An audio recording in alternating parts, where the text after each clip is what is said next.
పాలన రాకముందు వరకు కూడా మన రాష్ట్రంలో 4 లక్షల ఉద్యోగాలుంటే మీ బిడ్డ ఈ 58 నెలల కాలంలోనే అక్షరాల మరో 2,31,000 ఉద్యోగాలు మీ బిడ్డ భర్తీ చేశాడు గవర్నమెంట్ లో.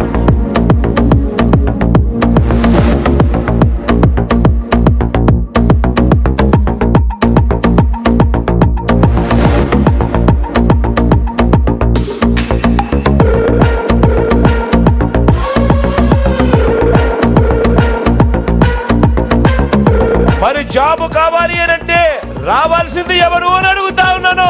జాబ్ రావాలి అనంటే ఫ్యాన్ రావాలా లేక తుప్పు పట్టిన సైకిల్ రావాలా అని అడుగుతా ఉన్నాను. ఇలా ఇలా ఇలా